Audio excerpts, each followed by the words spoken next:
விருதுநகர் மாவட்டத்தில் உள்ள ஊராட்சிகளில் பணிபுரிந்து வரும் குடிநீர் ஆபரேட்டர், தூய்மை பணியாளர், தூய்மை காவலர், சுகாதார மேற்பார்வையாளர், கோஆர்டினேட்டர், மோட்டிவேட்டர் ஆகியோருக்கு அரசாணைப்படி குறைந்தபட்ச அடிப்படை சம்பளம் வழங்க கோரி விருதுநகர் மாவட்ட ஆட்சியர் வளாகத்தில் கண்டன ஆர்ப்பாட்டம் நடைபெற்றது.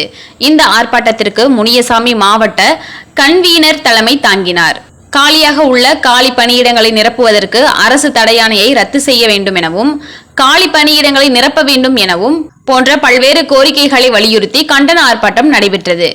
ஆர்ப்பாட்டத்தில் CIDU மாவட்ட தலைவர் Mahalakshmi, retired PDO Balakrishnan, CIDU மாவட்ட செயலாளர் தேவா, மாவட்ட செயலாளர் விஜயபாண்டி, மாவட்ட பொருளாளர் அன்புச்செல்வம், மாநில பொதுச் செயலாளர் திருமலை, உதவி தலைவர் ராஜேந்திரன், மாநில குழு உறுப்பினர்கள் மற்றும் ஊராட்சி தொழிலாளர்கள் ஆர்ப்பாட்டத்தில் கலந்து கொண்டனர். தமிழகம் முழுவதும் 12,524 கிராம ஊராட்சிகளில் வேலை செய்கின்ற சுகாதார பணியாளர்கள், குடிநீர் ஆபரேட்டர்கள், தூய்மை காவலருடைய கோரிக்கையை முன்வைத்து மாநிலம் தழுவிய போராட்டம் இன்றைய தினம் நடைபெற்றுக் கொண்டிருக்கிறது.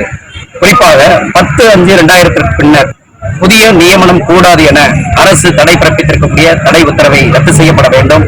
காலி பணியிடங்களை உடனடியாக நிரப்பப்பட வேண்டும். குறிப்பாக உள்ளாட்சித்துறை ஊழியர்களுக்கு கடந்த 2017ஆம் ஆண்டு அரசாணை 262 அடிப்படையில் குறைந்தபட்ச கூலி கொடுக்க வேண்டும் என்ற அரசாணை பிறப்பிக்கப்பட்டு தற்போது வரை நடைமுறைப்படுத்தப்படாமல் தமிழக அரசாங்கம் காலம் கடத்தி வருகிறது. உடனடியாக அரசாணையை அமல்படுத்த வேண்டும் என்பது உட்பட குறிப்பாக கொரோனா காலங்களில் உயிரை பணயம் வைத்து வேலை செய்திருக்கக்கூடிய உள்ளாட்சி தொழிலாளர்களுக்கு கொரோனா கால ஊக்கத்தொகை ரூபாய் 15,000 வழங்குவதற்கான நடவடிக்கையும், கூடுதலாக OST ஆபரேட்டர்களுக்கு பணியின் போது இறக்க நேரிட்டால் அவர்களுக்கு கொடுக்கக்கூடிய இறப்பு நிதி 5 லட்சத்திலிருந்து 15 லட்சம் என்ற தொகை வழங்குவதற்கும், ஓய்வு பெறுகின்ற தொழிலாளர்களுக்கு ஓய்வூதியம் 2,000, ஊக்கத்தொகை 50,000 என்ற தொகை வழங்குவதற்கும், தமிழகம் முழுவதும் உள்ளாட்சித்துறை ஊழியர்களுக்கான பிரத்யேக கோரிக்கைகளை முன்வைத்து மாநில அளவிலான இந்த போராட்டம் தொடர்ச்சியாக அரசினுடைய கவனத்திற்கு எடுத்துரைத்தும் தற்போது வரை நிறைவேற்றப்படவில்லை.